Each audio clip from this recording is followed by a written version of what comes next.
once again live from Israel, where it is breezy, and the trees you can probably hear, hopefully you can hear. Nice winds in the trees, those leaves.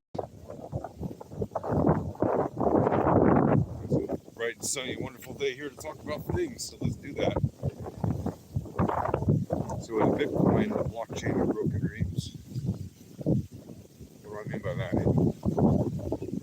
Well, Bitcoin has certainly seen its share of over-exuberant people possibly overinvest too much at the wrong time and in the wrong way.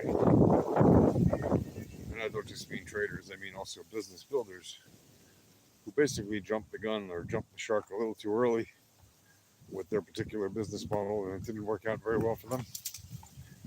So they've ended up already in the dustbin of history of companies started and failed by dreams of grandeur with Bitcoin. Well, the thing is, many of those dreams of grandeur may still become a reality someday in a different form.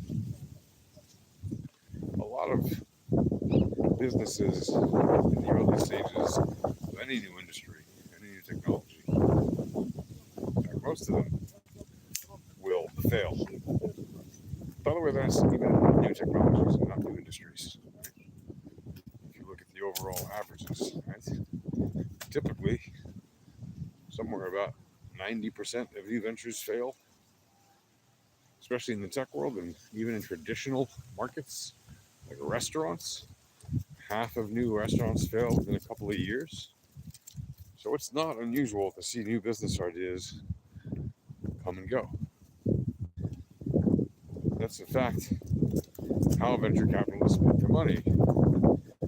It's not by betting all their eggs in one basket or putting all their eggs in one basket, it's by spreading them out into enough baskets so that hopefully 1 out of 10 or 2 out of 10 or 3 out of 10 will be a success. Right? Like a decent investor, as a venture capitalist, so to speak, literally, will place investments in 10 firms and really hope that one of them will work out. If 2 of them work out, that's great. If 3 of them work out, that's fantastic. And when they sound crazy, you're like, wait a minute, you're saying people are willing to lose money 7 times and only win money 3 times? Yes, because the way that the venture capitalist world works, the amount of money they put in, while significant to the business receiving the money, and that can be the lifeline that makes the difference to get them over the top, right, is a relatively small amount for the venture capital firm, normally. Normally, a venture capital firm will not place more than a small percentage of their funds on any one particular firm that they're investing in. Maybe when they're a brand new VC firm and it's run by one person, maybe they're crazy and they can go and put 5% of their funds in a given company. 10% if they're insanely mad in love with it. But generally speaking, they're not going to do that. Now, of course, there are outliers to this. There are people who, in fact, do go and put a significant portion of their capital into a particular technology or particular firm or whatever. So if you look, for example, at MicroStrategy, well, they didn't really get venture capital funding, right, for their Bitcoin enterprise. What they did is they used the liquidity on their books, but they did go out and get investors to buy shares in their stock. So, no, they didn't have to seek venture capital money from that sense, because they already had money as a company. They already had cash flow and everything, but they had to pump up the valuation of the stock price by basically encouraging investors to see the vision that Michael Saylor gave them about 5 years ago, 2020 or so, after he spoke with, I think, Elon Musk or somebody, and was sold on the concept of Bitcoin. I know he spoke with a bunch of people, but that was one of the key discussions he had back around that time when Elon was actively hawking Doge, Bitcoin, and was trolling the internet with his crazy memes. Right? So that's how, for example, MicroStrategy, really took off with their Bitcoin business. Is they put a big chunk of their liquidity into Bitcoin, and they went all in essentially.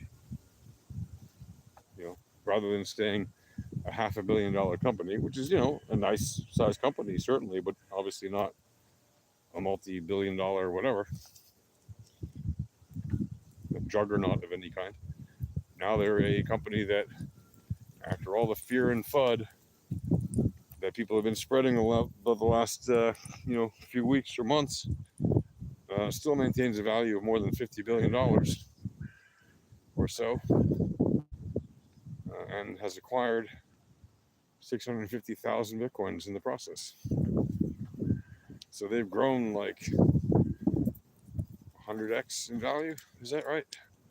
Sounds about right. More than that, more than 100x of value, and at its height, whatever, a few weeks or a couple months ago when Bitcoin was at its all-time high, MicroStrategy was worth something on the market. Yeah, the market value was whatever it was, 54 billion, 56 billion, something like that. No, sorry, 70, 78 billion. Is that right? I think it was around that. It's a fairly high number. Well, thank you very much. I appreciate your very nice compliment that I am the best YouTuber ever. You are the best commenter ever. Where am I at? Where's it light? It is light out here in Israel. So hello from Israel. Well, guys, if you do like my videos, I'd really appreciate it if you like and subscribe and comment and share and hit that little notification bell icon thingamajig, for all the YouTube algorithm stuff. And yeah, that's what I have to say about that. So, so is Bitcoin the blockchain with the most broken amount of dreams? Well, numerically, you would think that's correct. And maybe in some way you could argue, yes, it is.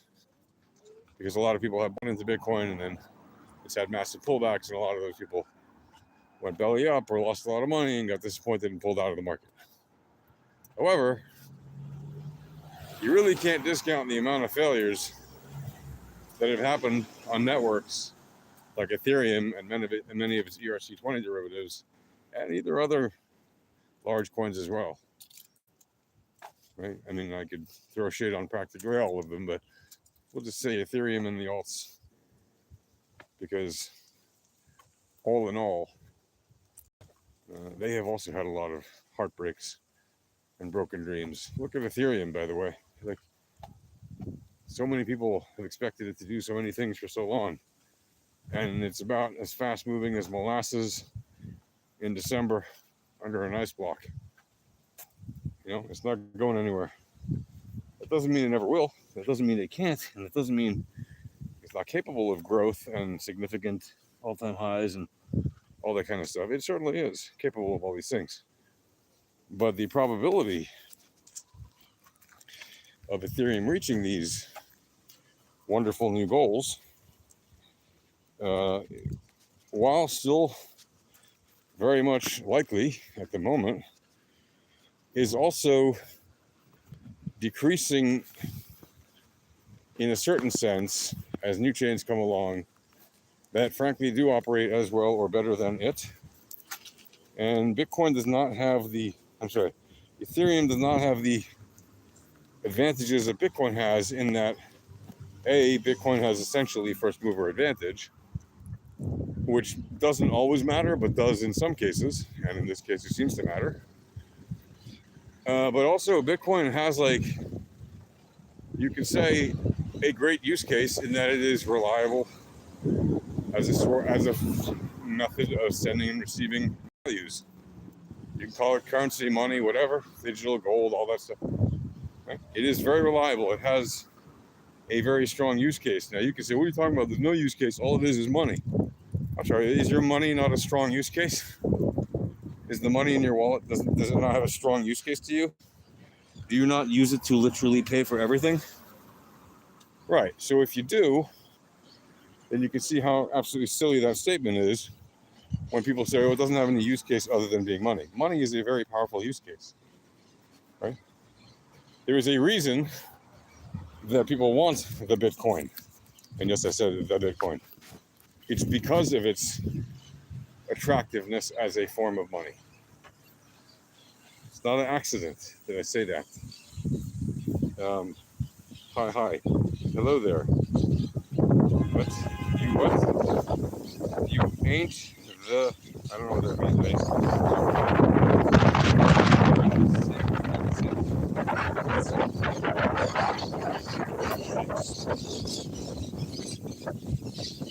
Sure. Yeah, I'm not saying it. So, power of something like network, of the network of Bitcoin, is in fact a lot in the simplicity of Bitcoin. Now you can say, well, what are you talking about? It's become more and more complicated with ordinals and runes. Yeah, but you don't have to use ordinals and runes. They are not a requirement for you to use Bitcoin. And they're a tiny sliver of the use case of Bitcoin for now. Now, that doesn't mean ordinals and runes aren't great and don't have some wonderful use cases and aren't pretty cool, and even just as neat collector items, they can't be pretty interesting and fun. They certainly can be all those things and more. But the power of the simplicity, the majesty, if you will, of the simplicity of being a very reliable form of currency and network that protects itself, right, secures itself as the network that the currency runs on, that is incredibly powerful and attractive to venture capitalists and investors and entrepreneurs who want to build businesses based around that kind of currency, or who want to include that currency into their businesses. Because you don't have to worry that Bitcoin is going to continually change to a different use case and a different business model from day to day, or from week to week, or month to month, or year to year. Unlike, frankly, Ethereum or any of the alts. Why? Well, because so many of those Ethereum alts and Ethereum itself, they basically like to dilly-dally in new features. Sock them, wow. Right? Because they know they can't beat the gorilla in a head-to-head competition. So they need to make something that is like 10 times better, 100 times better, 1,000 times better. But you know, in trying to make something 1,000 times better, they end up making something that's worse. Because by adding so many functions and features, when there's no one around to use them, you basically dilute the audience of anyone using any of them. Instead of people using all these features on these coins that have basically no users on them, you end up having coins that have such low liquidity, because there's very few people even trading this stuff, and such user volume because there's basically nobody using it, that you've got these kind of graveyard coins rich with features that no one uses. And there's only so long that a business would normally be able to sustain that kind of thing when they have very little funding, capital, human resources, etc., to maintain the software and make sure that, you know, the upgrades are done necessarily, etc., whenever they need to do them, that the debugging is done, you know, etc., right? Bitcoin's protocol works marvelously. Yes, there have been some things that have to be fixed over the years. Generally speaking, it's a very well maintained piece of software because of its simplicity in large part. Now, that doesn't mean that adding things on like ordinals and runes isn't going to add a level of complexity to it. It kind of does. But still, even adding runes and ordinals was something that took, what, 15 years, 14 years? Maybe you could say arguably 13 before that process began. Like 15 years or so. 14 years, roughly. It wasn't like from day one, people in the space said, "Hey, you know what? We're going to take Bitcoin and we're going to update it, and we're going to give it new features um, that will implement by this time next year." Right? It wasn't like that at all. Right? They basically said, "We're going to update this thing once in a blue moon, if that." Hold on, I got to do something here for like a minute or two. Maybe I can keep you guys on mute while I continue, just because I don't want to bug you guys with my local thing. Anyway, right? So keep in mind, right? The simplicity of the power, or rather, the power of the simplicity of Bitcoin compared to the convoluted nature of Ethereum, that makes it much more prone to having to have constant updates, and it doesn't. Hold on, I'll be right back. I'm just going to mute this for now.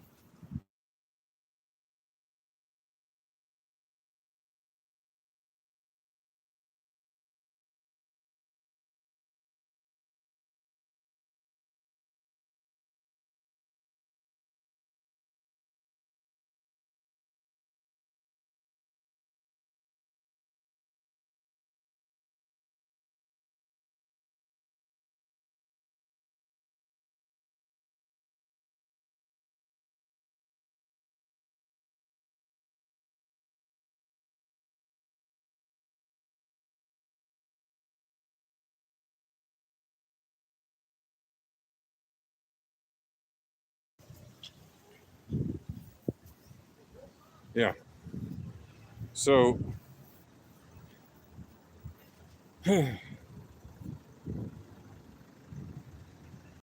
right. So we know that by having these newer, fancier, shinier toys.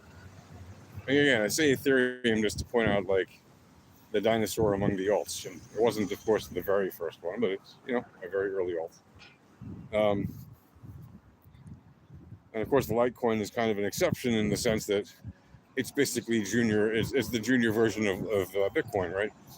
It's the technology that was created, or the coin that was created to be a test bed for Bitcoin, and is effectively still kind of that, even though many things go on to Bitcoin without being tested first on Litecoin, but the same things that are implemented to Litecoin are still effectively implemented to Litecoin, for the vast majority of the time. Anything significant anyway. So, but Litecoin, but Ethereum and its alts, its derivatives, its ERC20 forks, whatever you want to call them, they provide a demonstration of why adding new features and promising things with deadlines or dates is a bad idea in the software world, right? You should make software that runs reliably and amazingly well from the start, or as quickly as possible after the start.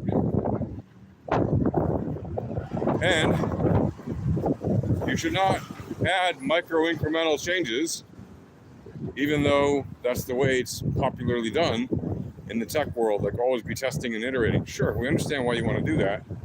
But when you do that, when you force updates onto people with something that they want to be a reliable form of money, in addition to a million other things, that is going to annoy a lot of people much more than it's going to make them happy. You're not like updating your e-commerce website, or you're not updating the software of a version of a game, and you're not updating the version of, I don't know, Microsoft, or something that people will willingly hit the update button, or you're not updating your operating system on your computer, that people will they'll hit the update button at some point just to get it done and have the latest features, because they expect that the operating system will be reliable at this point in 25 from either Mac or Microsoft, or from Apple or Microsoft, or from any leading Linux operating system maker. You're dealing with something that is effectively very optional, right? Nobody needs necessarily to be using a cryptocurrency of any kind. They can still go about their life, for the most part, without cryptocurrency. You can say, well, there's some people who pretty much do depend on it by now. They've gotten into that. They've gotten into the habit of going all in on crypto and whatever, and that's kind of like the easiest way for them to bank, etc. Yes, there are a growing number of people, and it is not a negligible number. There are millions of people who use crypto every day. However, the vast majority of people still do not. Right? The overwhelming majority of people still do not. So we are not yet at the point where you could actually say either way which one blockchain is really the blockchain of broken dreams, because it's still happening and we're still sussing it out. And we still have a ways to go. Now, you could say by now, probably, because you can look at the data. You can see how many startups were based on Ethereum, etc., versus Bitcoin. And there have definitely been a significantly higher number of developers in the Ethereum space, but they didn't all run startups like a lot of people did in Bitcoin.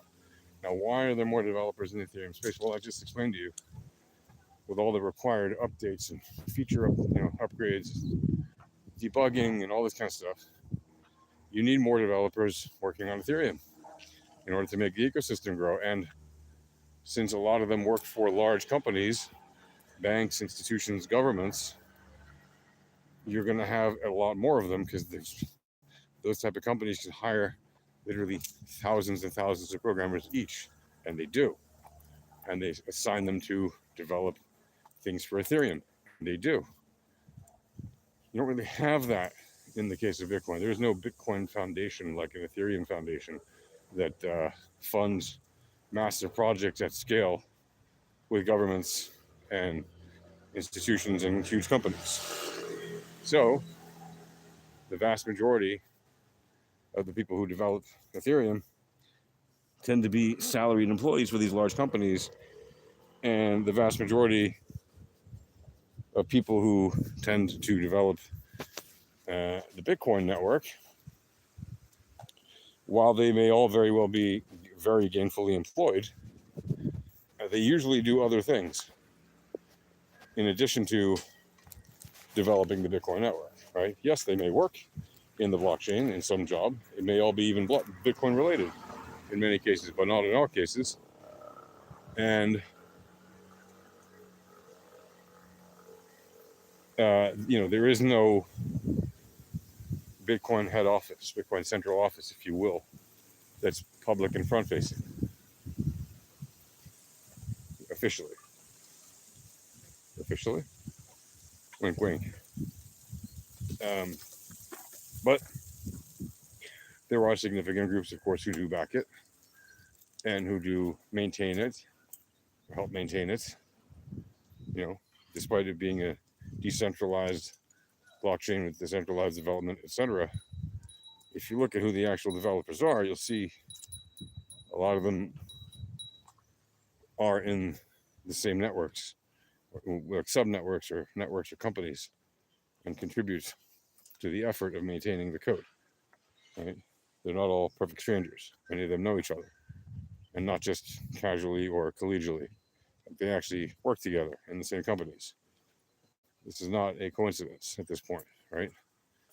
But anybody can for the world of development, whether for Bitcoin or Ethereum or anything else. And that's part of the beauty of these decentralized currencies. Really, anybody can contribute to it.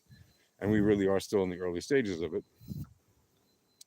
We're not in the earliest stages. We're certainly not in the initial pioneers stage, right? The initial discoverers and pioneers. We're now 16, almost 17 years in to the Bitcoin experience. And so it's very, in terms of the white paper, we're already 17 years in. But in terms of the network going live, we'll be there in about a month.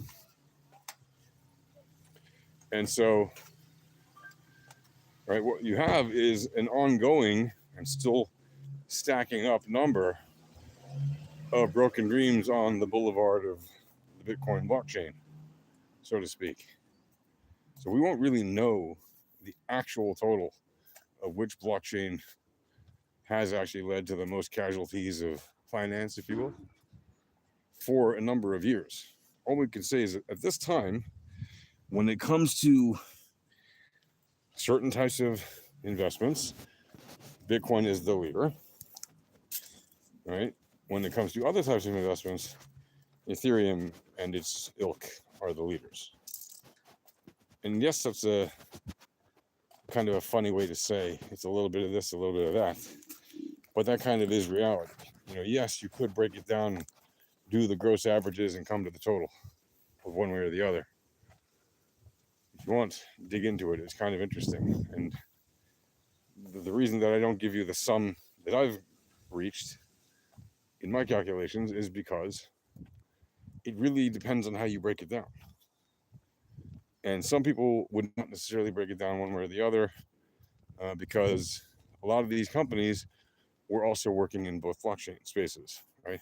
They were doing Ethereum and Bitcoin stuff and other things, especially the people in the interoperability space, many of whose companies have been completely wrecked over the past 5 to 10 years because their dreams of interoperability, while still noble and still likely to become a thing in the future, even if in a completely different way than they imagined it, their ambition was too early.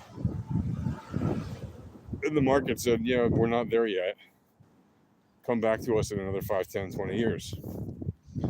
And so their companies went the way they did. But that doesn't mean that they won't come back.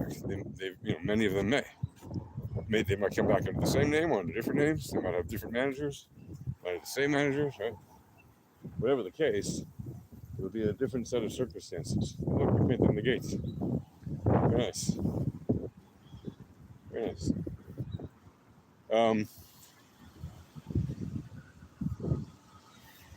These guys are painting their fence. All right, cool.